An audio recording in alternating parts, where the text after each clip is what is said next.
Thank you again for having me. It's a pleasure to be here, as always, this week and next, Lord willing. And what I want us to do this morning in Sunday school is to revisit a theme that we have visited before, but with a little more concentration. And part of the motive for the theme I've picked for this morning is somewhat due to what I perceive may be some confusion as to what is meant by our confession that God is incomprehensible. And in treating other doctrines in the past, I've begun by looking at the mystery and the mystery that God is, and that we confess Him to be a mystery. But I want to particularly address, if we can, formally this question of why it is that we call God incomprehensible, and yet on the other hand, we are only here because we have confidence that we in fact know Him truly. Okay? So whatever we mean when we say God is incomprehensible, deep down we have this sense that we don't mean we don't know Him at all. And that in fact we're here because we believe that what we know of Him is in fact true. I suspect that you wouldn't have gotten out of bed this morning, at least for this, if that were not the case. So since Carl has prayed, I want to introduce our theme. I want to look at the words of Confession chapter 2, section 1. This is in the back of your hymnals. If you're looking, page 671 at the very back. Make an introduction to this. Say a few things about the mysteriousness of God and really explore in a formal way why we say He's incomprehensible and exactly what do we mean? What is the sense of His incomprehensibility? How might we distinguish that from His saying that He is in fact knowable? And what does this mean for, and if we get this far, we get this far. If not, maybe I pick it up next week. What does this mean for the ways we talk and think about God? And in particular, if I can just kind of preview where I might go with this, either today or next week, where does this leave the status of our, if I can say it this way, our God talk, how we talk about Him, how we think about Him? And I want to suggest that there is a certain non-symmetry, not non-truthfulness, but non-symmetry between the ways we speak and think about God and the way we actually believe God to be in Himself. And there's a certain sense in which in all of our deepest and highest expressions of praise to God, we have this abiding conviction that God is always more than our greatest thought of Him, that there is always a depth to His being that is deeper than our deepest thought of Him, and that there's a profundity to the way that God exists that infinitely exceeds even our most profound thoughts and speech. And that just because that's the case, we don't sort of shut down and say nothing about God, but we continue confidently to make assertions, as we will read a few assertions here, about the way God is, and we continue to do that believing that what we say is true, even if I can put it this way, even if the shape of our thinking and speaking is not, in a certain sense, a dissection of God's being. All right, that's big. Let's step our way to it slowly. Chapter 2 of the Confession, section 1, I'll read here and then we'll say a few things from it. The Lord our God is but one only living and true God, whose subsistence is in and of Himself, infinite in being and perfection, whose essence, and here's the first confession of incomprehensibility, whose essence cannot be comprehended by any but Himself. I pause for just a moment. So what we're saying is that in any proper sense of whatever we mean by comprehension, the only being who comprehends the godness of God, that's what we mean by the essence of God, that in virtue of which God is God, His godness. Your essence is your humanity. That in virtue of which you are human is your essence, humanity. That in virtue of which God is His godness. Okay? That's His essence. God alone comprehends this. Going on. A most pure spirit, invisible, without body, parts, or passions. We've talked in the past about parts and passions. God is not built up out of bits of being that are less than God. Nothing that is not God makes God to be God. Therefore, God cannot be composed of parts. Or passions, that is to say, passions are undergoings, happenings to, actions upon us that move us to new states of feeling or actuality. God does not begin to feel or be in any way that he is not eternally in and of himself, right? So he's without passions.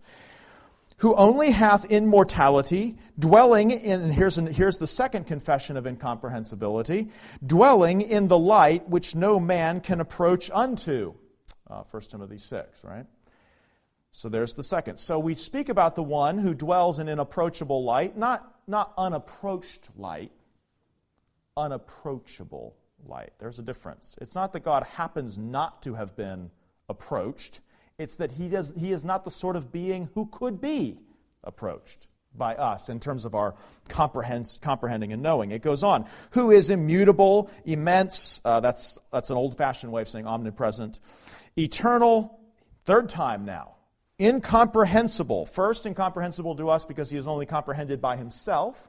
Second, incomprehensible to us because he dwells in unapproachable light. Third, we just wrap it up and say again, incomprehensible, almighty, every way infinite, most wise, most holy, most free, most absolute, and then it goes on to his works with regard to creation and redemption, and so I'll leave it there. But this is sort of our first opening statement.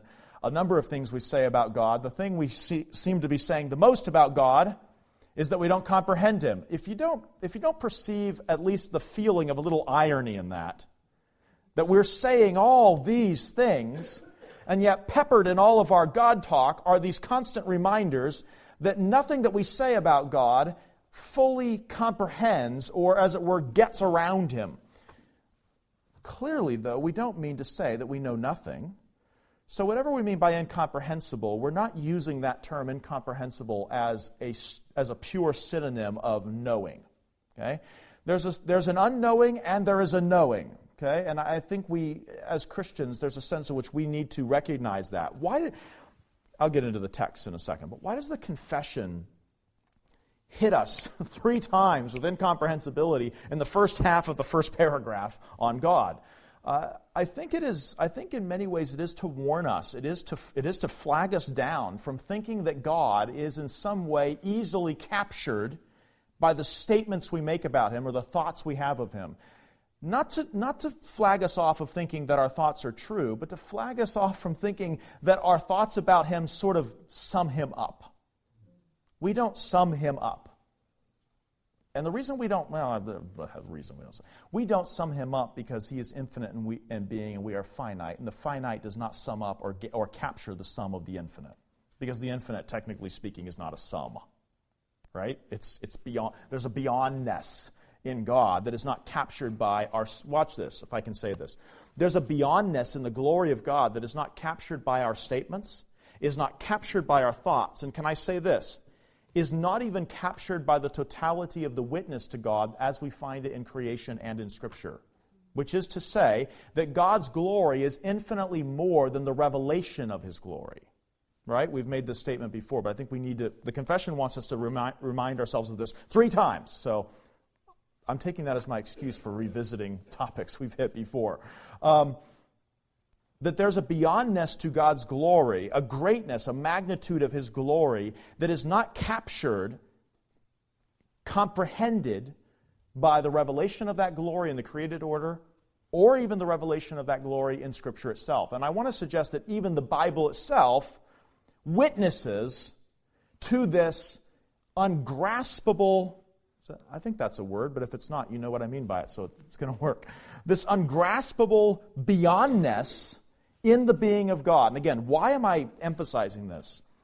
If we do not get this down in our fiber, down into the marrow of our theology, of our thinking about God, the tendency will be for us to think that God is more easily known and explained than he is. And it will also lead us to the temptation to think that God could or should give an account of himself to us in ways that we would fully comprehend. In other words, our expectations about God in many ways ride on what we think or how we think it is that God is known to us or knowable to us. If we think he is comprehensible, then we will run the very real risk of an idolatrous way of thinking that says that we can, as it were, hold him in our minds.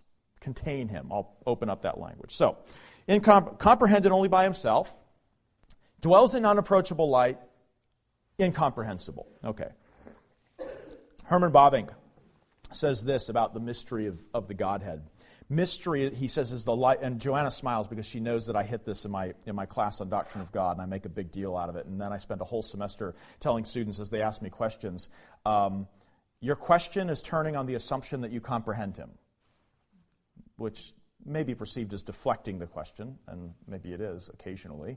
But it really is this conviction that many of the problems we have with the way God is turn on the assumption that we comprehend him, and what he's doing isn't comprehensible to us. So there has to be something about him that we have to change the way we think about him so that he is comprehensible to us. Okay? That being his ways, his dealings with us, etc. We'll look at a few texts that I think would warn us from this. Bavinck says, mystery is the lifeblood of dogmatics, that is to say, of theological assertions or teaching about God. In truth, the knowledge that God has revealed of himself in nature and Scripture far surpasses human imagination and understanding. I think Bavinck hits on something in the way of saying this that is a little strange to us. He says, again, listen carefully, in truth, the knowledge that God has revealed of himself in nature and Scripture, that is to say, he hasn't revealed everything about himself. There's this beyondness of God. But even what Bavinck's saying, even what he has revealed in nature and in Scripture far surpasses human imagination and understanding. Do you notice how I think he's capturing the mystery right there? The mystery is not, and I'll make more of this in a second. The mystery is not that there's more stuff about God to know than you currently know. To be honest, I've never met a Christian that didn't believe that they didn't know every last thing about God. I think that, if I can call it this way, this idea of quantitative mystery, that there is more to God than I presently know or say, I think generally people are okay with the idea that they might be able to learn something more about God. But what Bavinck is saying, I think, and I'll try to open up the sense of this in the next half hour, within the half hour we have. What he is saying is that the knowledge that we do have, not the knowledge we don't have, but the knowledge that we do have actually surpasses our imagination and understanding. So that the mystery is not in the mystery of God is not just in what you don't know about him, but the mystery of God is also in what you do know about him. In other words, he is mysterious even in our truthful knowing of him. Okay? Stephen Charnock says this somewhat negatively. I like the way he says it. Charnock was a great 17th century Presbyterian Puritan English. He says, though we cannot comprehend him as he is, we must be careful not to fancy him to be what he is not. Though we cannot comprehend him as he is, we must be careful not to fancy him to be what he is not. And I think that's maybe a strange way of phrasing it, but I think it's a good warning to us that a lot of our God talk, and even in Scripture, a lot of our talk about God is actually so many denials or negations. That is to say, we say lots of things God isn't. Not because we have a perfect, comprehensive image in our minds of what he is, but rather we know that what he is, while we do not comprehend it, cannot be, okay, all these things we say he isn't. Okay? So we say that God is maybe the biggest one, infinite, which is just a negative way of saying not finite. Not because you actually have a thought in your mind that corresponds in a one-to-one way to an infinite being. I take it that would require an infinite act of intellect on your behalf, and as a creature, that's never going to happen. Not that we think, when we say infinity, there's always a sense in which we recognize that whatever that involves, it's beyond our ability to form a sort of comprehensive image. Only an infinite act of knowing is adequate to an infinite act of being. Therefore, God alone has this comprehension of himself as infinite. Other things we say that he's immortal, not subject to death, that he's immutable, not subject to change, that that he's without parts, not comprised of bits of being, less than the totality of his own godness. All these sorts of things. So we have, this is Charnock's way of saying, all of our negations, all of our saying what God isn't, while we say these things because of what we believe he is, we are not saying them because we believe we comprehend him. Okay? So that we can say we know what God is, and yet we do not comprehend it. But we know that whatever that means, he can't be, mortal, measurable, finite. Basically everything that involves a dependent manner of being, a manner of existence that depends on something else in order to be. God can't be any of that. And so it leads us to say a whole bunch of things God isn't. Charles Spurgeon, talking about knowing God, thinking of God, says this, and I marvel that Spurgeon is like in his early 20s when he preaches this sermon. He had to be a strange young man. He says, "There is something exceedingly improving to the mind in the contemplation of the divinity. It is a subject so vast that all our thoughts are lost in its immensity." By the divinity, it's an old-fashioned way of saying the Godhead, the godness of God. "So deep that our pride is drowned in its infinity. It humbles us to think of God. It reminds us that he's God and we aren't, just when we think of him."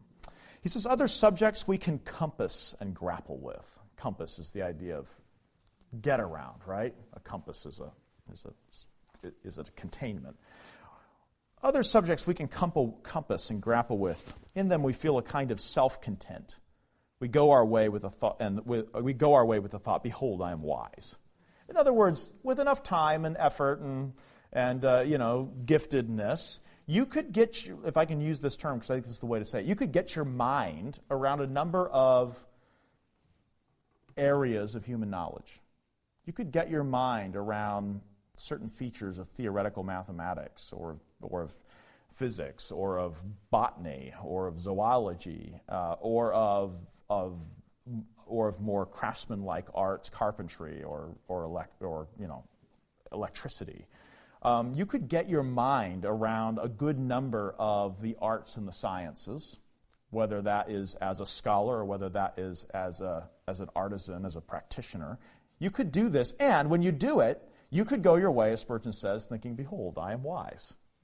I am a master of," fill in the blank. He says, "But when we come to the master science, we find that our plumb line cannot sound out its depth." We can't.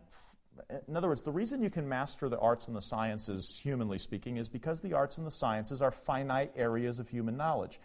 And you have to sort of find out what the limit, if you know the limits of the science, what the science does and doesn't study, and the sort of questions that make it the particular area of knowledge it is. Once you figure out the limits of the science, where the thing ends, then you kind of know what you've got in front of you, right? You know what you have to know and what you don't have to know.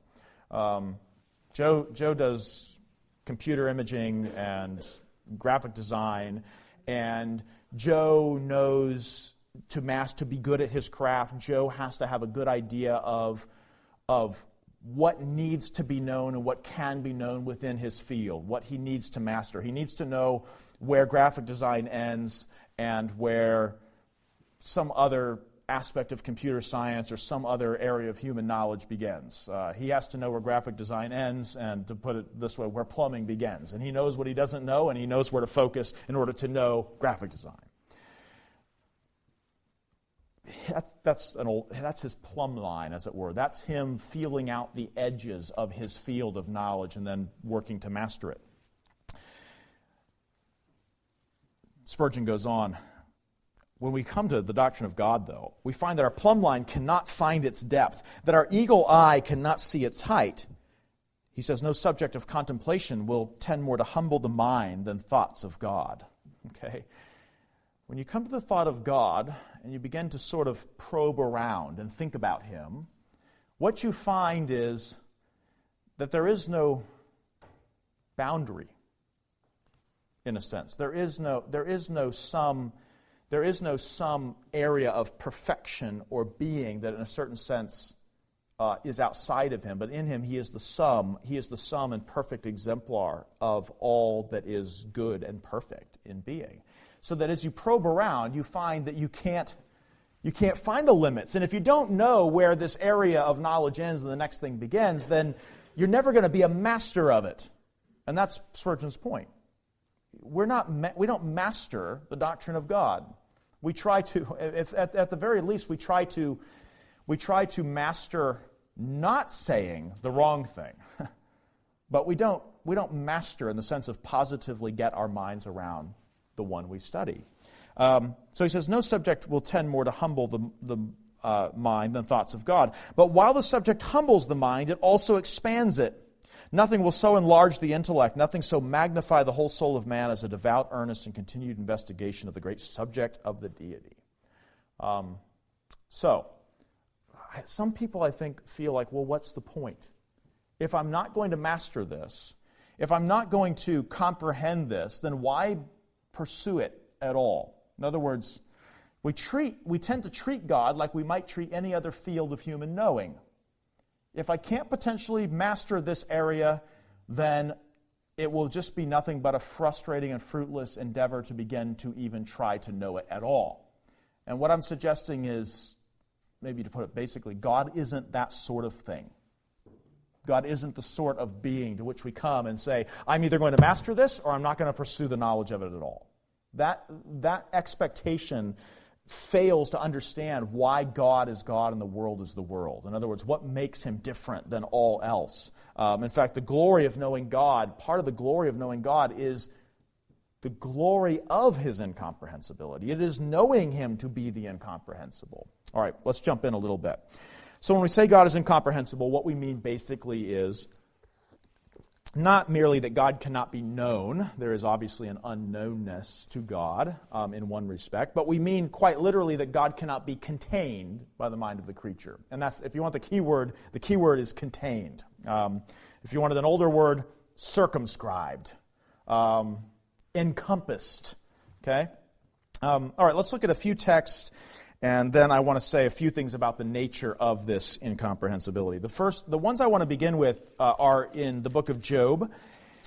And Job's an interesting case study, partly because, and sometimes there's this apprehension about how we use the data in Job, because if we're just talking about sheer number of verses, most of the speeches in Job are given either by Job or Job's friends, and we're told at the very end that Job and Job's friends erred in many ways. And so I think we're a little wary of going to the book of Job for any factual statement that we can sort of put our feet on theologically.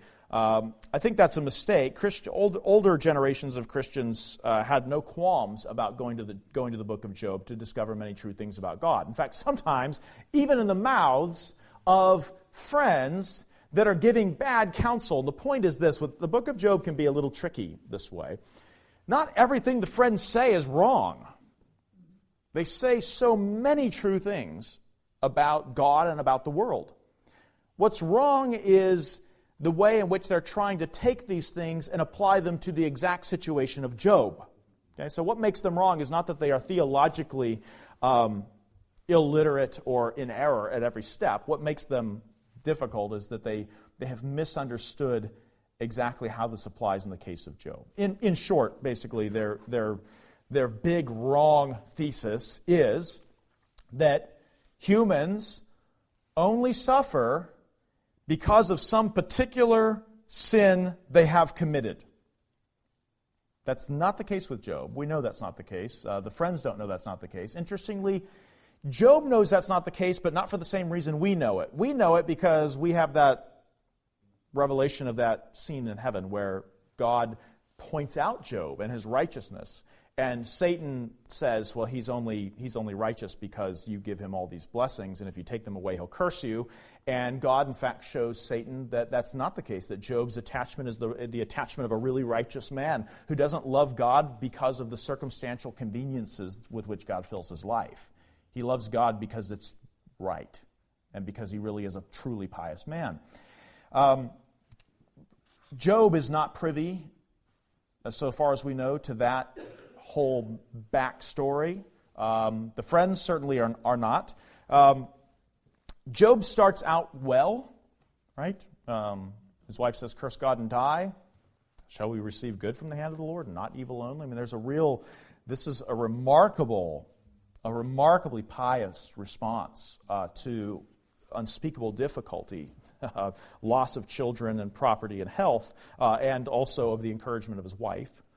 Throw that in there as well, and it's a pretty bad situation. The friends come, they sit with him for a week, say nothing. That's pretty good. They're just sort of commiserating. And then they open their mouths and start to say, this wouldn't have happened to you if there were not some secret sin of which you are, that you're hiding and harboring. And Job then begins to defend himself against the friends, saying, you're making my situation worse because you're wrong. And in fact, they are wrong, and Job is right. At a certain point, though, somewhere in the book, Job himself puts his toe over the line, if I can say it like that. I don't want to make it sound as if Job just becomes an outright blasphemer. I think that would be an excessive judgment of Job. But he does cross the line, and God is going to come back and rebuke him for this. He crosses the line and basically, I think in a certain sense, unwittingly begins to agree with the friends and say, I know that I'm righteous, you say I'm not. If God would show up and give an account of himself to me, basically tell me why all this is happening, I have a right to know, because I know it's not happening for the reason you friends say that it's happening. And that's actually Job's greatest mistake in the book. His assumption was that if God did show up in his courtroom and stand in the dock, as it were, and give an account of himself, that would be perfectly understandable to Job. And the point is, if I can go to something like Romans 11, that God's ways are unsearchable and past finding out. And when he talks about his ways, it's talking about his ways toward us. Not just that there's something else God's doing that we don't know about, but that what God's doing here and now, there's an unsearchableness to it. And Job's assumption was, I understand God well enough such that if he showed up and I had a private session with him, I would completely understand everything that's going on here because he is somehow obligated to give that account to me. And the point is, God isn't obligated. All right, so I want to get into a few statements then about this. And I think the friends and the other speaker in the book, Zophar, who is the young man who's not, Elihu, is the young man who is not one of the friends. If you remember that, he rebukes Job and the three friends. I'll say a few things about him in a second. Zophar begins this way with regard to incomprehensibility. Job 11, 7-9. Job keeps saying, if God would show up and give an account of himself, and Zophar says, can you discover the depths of God? It's rhetorical, so you should have an answer in your heart. Rhetorical question in this case expects what sort of answer? No. Can you discover the limits of the Almighty? Again, same thing. No. And then he uses a kind of metaphorical way. They are as high as heaven, as the heavens. What can you do? Deeper than Sheol. What can you know? In other words, God exceeds even the greatness of the world, and the world is in all manner of ways elusive and mysterious to us. And yet God is as greater than all of this. He says, he's speaking about God's godness. He says its measure is longer than the earth and broader than the sea. In other words, God is just greater than your ability to sort of understand him. So when he says, can you discover the limits of the Almighty? That's him saying, God isn't the sort of thing you can get your mind around so that you can sort of make easy demands on him. Show up and give an account of yourself, that kind of thing. I think Zophar is right. Not in the way that he applies it to Job's particular case, but in this particular rebuke, he's not incorrect. Now, Elihu says something very similar to this, and I think this is important because, and I want to propose a way to understand Elihu in the book of Job. Elihu is, other than God himself, and other than the messengers who bring the reports to Job about the death of his children and the loss of his livestock and all this, other than God speaking and those unnamed messengers speaking, Elihu is the only speaker in the entire book of Job whose words are not clearly in any way condemned or rebuked within the book. Job's words are rebuked by God. The friends' words are rebuked and Job's words are rebuked by Elihu and by God in the last chapter. Job's wife's words are rebuked by Job, and Satan's words are rebuked by God. There are only two, other than the messengers, there are only two named speakers in the entire book of Job whose words are not reported as unfaithful, and they are Elihu and they are God. I submit that Elihu is not regarded as one of the friends of Job. When at the end, when the book wraps up the condemnation of the bad counsel, it names the three friends and it names Job. It conspicuously does not name Elihu, who speaks from chapters 33 to 37. I think it's probably appropriate not to regard Elihu's counsel as the counsel of bad friends, mixing good and bad. I actually take Elihu as the human wisdom prophet in a sense in this book. I think his role is as the one who speaks wisdom, and he actually sees through the bad application of the good theology from the friends. He makes some of the same points though, as they do. So if I can take it that way, I think that if you want to look in the book of Job and you want the chapters that just say it exactly how it is without any mixture of theological error or applicational error, it's chapters 33 to 37, Elihu, and then it's God's monologue against Job in the chapters following that. Elihu says this in chapter 36, verse 26. He says, well, let me go up. Remember that you should exalt his work, verse 24, of which men have sung. All men have seen it. Man beholds from afar. We see his work. We see the demonstration. He says, behold, God is exalted. He's talking about exalted in the revelation of his works. We know he's exalted because of the things that we all see him do in the world. And then Elihu says, behold, he is exalted. We do not know. And the NASB says, we do not know him, which is probably the right sense of it. As we perceive God's handiwork, all of us, common men in general, we see this. There's a sense in which we behold his exaltation, and yet we know that he's exalted, and yet we know that in his exaltation there's something about that we don't know. And that if you were to rightly know God, you would be impressed with a profound sense of unknowing. Okay? And he goes on, the numbers of his years is unsearchable. That's just an idiomatic way of saying his life is not computable. Okay? When it says the number, this is not Elihu saying God is very old. Okay? God isn't old and God isn't young. Do you get that? If God is eternal, he's not passing years, he's not clocking time.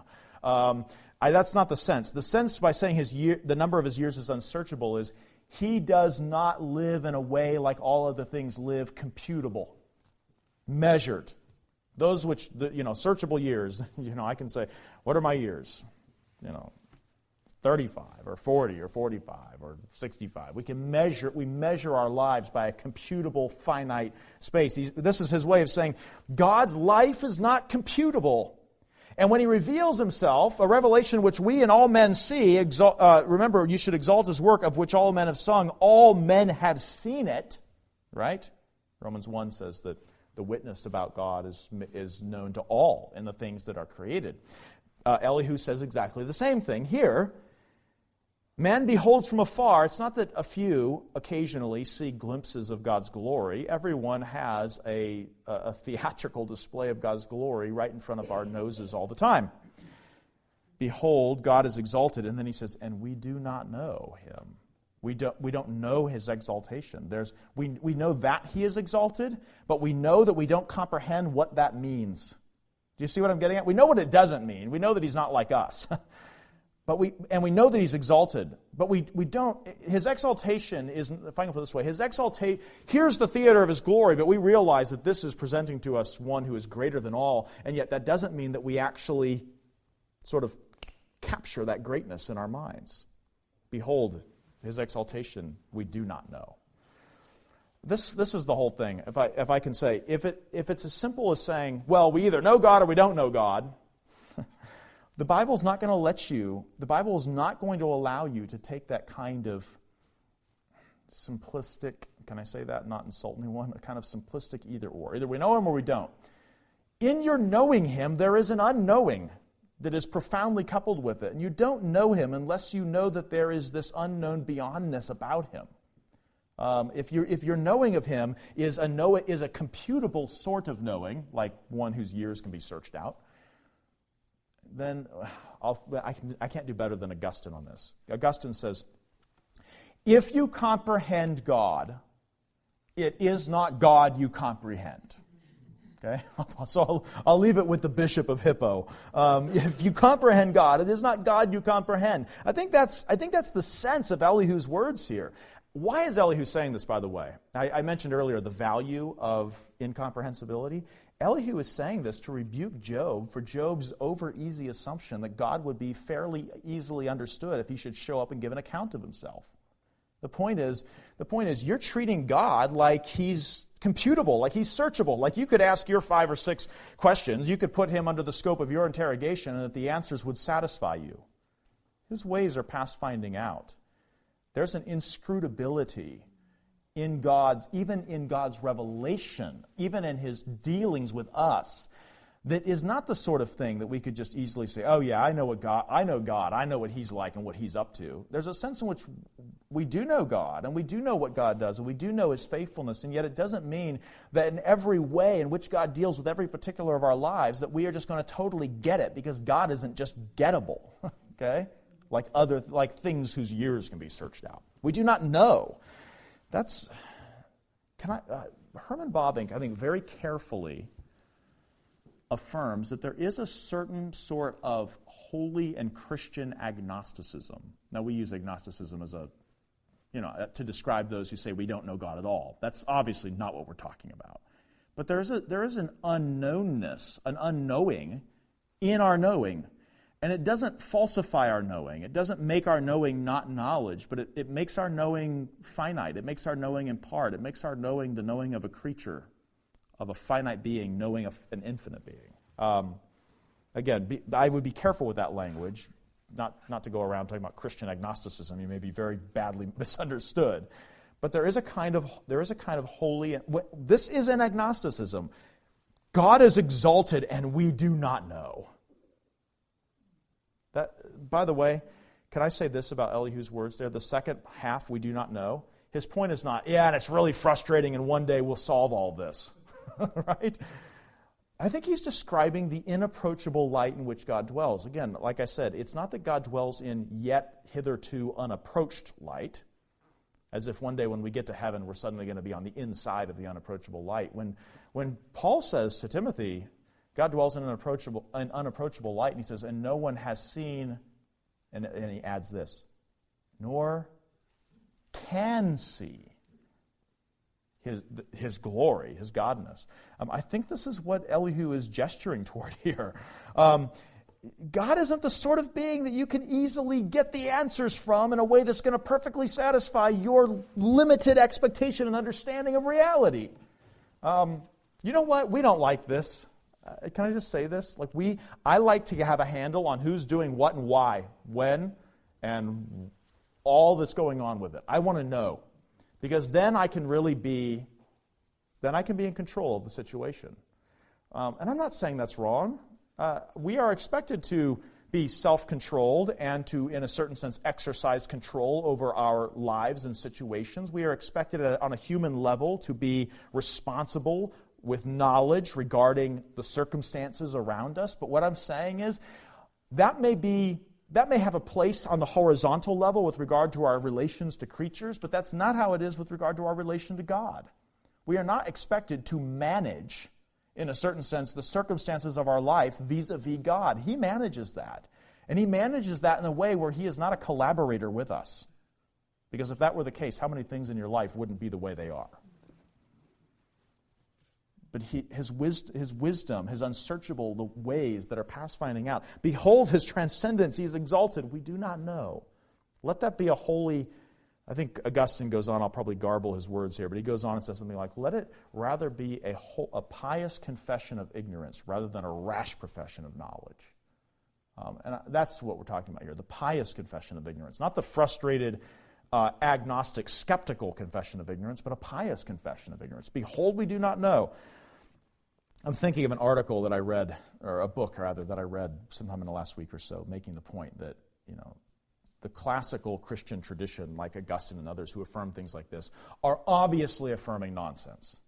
And I thought to myself, you would have to make the exact same accusation of the Apostle Paul, of Elihu, of King David in Psalm 139. If you think that this is manifest nonsense, then your accusation is not with the theologians who believe this. Your problem is with the Bible that just says it this way. So we go on a little bit further. Elihu again, chapter 37, verses 22 and 23.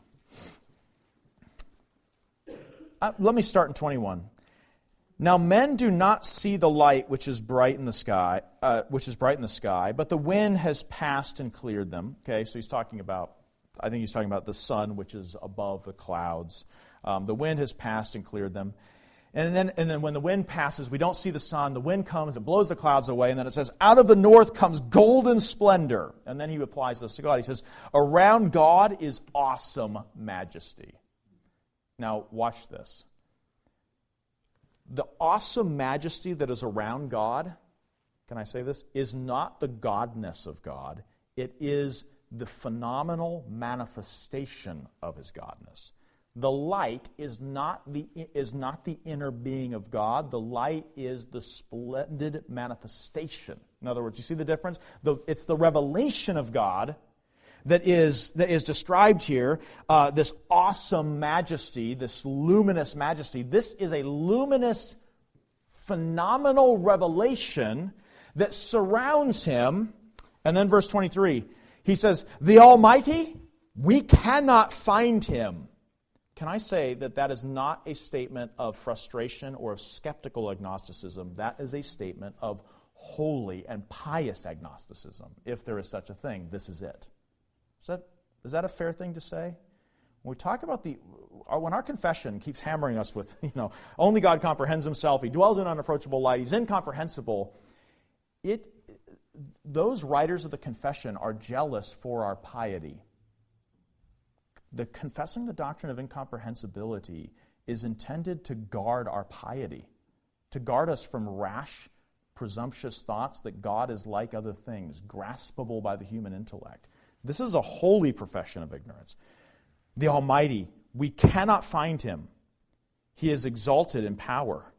And he will not do violence to justice and abundant righteousness. So, back to Charnock. Charnock says, though we cannot comprehend him as he is, let us be careful not to think of him as he is not. And that's exactly what Elihu's doing here.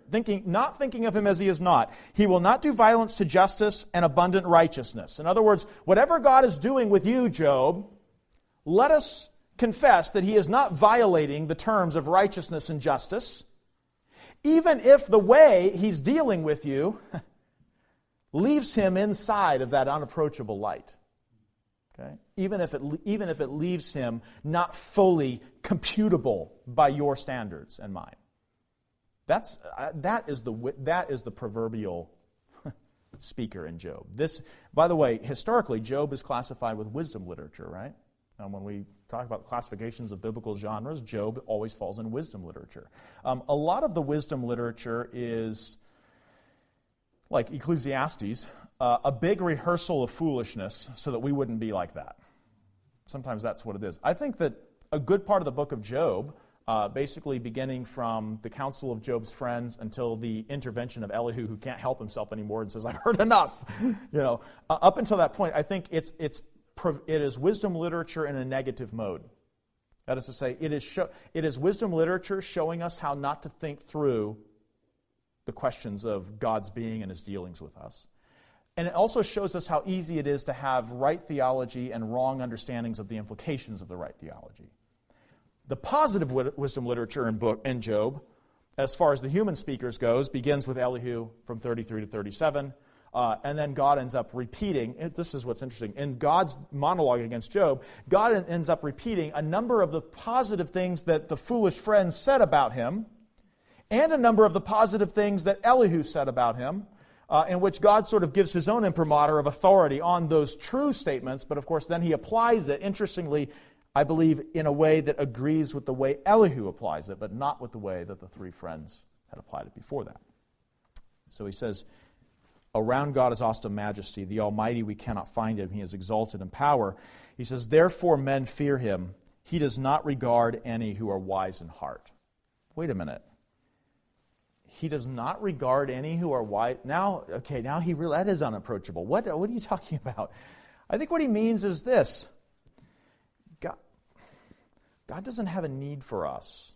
And that actually is a big theme in Job as well. God, in his splendid and unapproachable glory, where we cannot find him, is self-sufficient unto himself. He doesn't need your wisdom or your interrogation, and he is not obligated to you. You're not a wise man to whom he has to give answers. You aren't the district DA, and he is not. You are not going to serve a summons on God, because God isn't obligated to the wise men.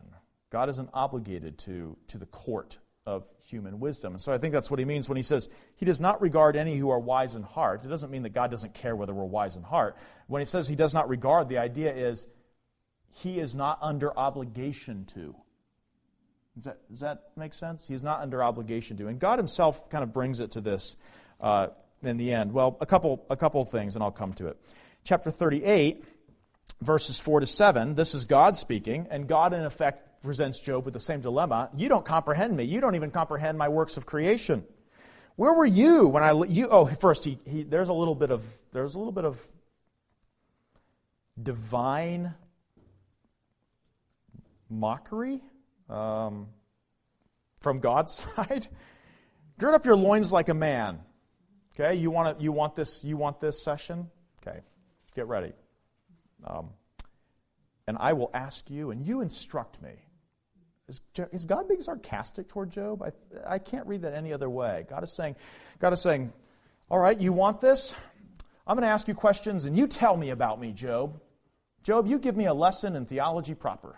Okay? Oh, man. He says, where were you when I laid the foundation of the earth? Tell me if you have understanding. Or who set its measurements, since you know? Do you see this, God? I mean, this is the barbs are flying here. He's slicing and dicing Job to pieces. He's reducing him to his creatureliness. And he says, since you know, or who stretched the line on what were its bases sunk, or who laid its cornerstone when the morning stars sang together and the sons of God shouted for joy. It goes on like this, and it's actually a lot of the same arguments from the friends and from Elihu repeated, but then put sort of in Job's face. And the point is, you don't know me well enough to know exactly how I should be at all times with regard to my dealings with you. Therefore, you couldn't possibly be able to call me in and make me give an account of myself and expect to understand. Do you understand that you do not understand the luminous inner divinity of God? Because you don't know me if you think you comprehend that. See what I'm getting at? I think this is why Augustine is so right. If you comprehend him, it is not God you comprehend. Verse 11 of chapter 41, who has given to me, literally, who has gotten out in front of me that I should repay him? Whatever is under the whole heaven is mine. Basically, it's this. I'm the giver of being, not the receiver of it. Therefore, I am not indebted to any, because I don't receive anything from anyone, but everyone receives from me. I am not under any obligation to anyone, much less to your demands to comprehend me. That's the context. I'll leave it there. We'll close. This is important. I just want to, and we'll pick this up again next week and explore some of how this shapes the way we talk and think about God and in important ways. But I think the whole thing about incomprehensibility is not just to make a statement that, yeah, God's hard to know or hard to understand. It's not simply making a factual statement.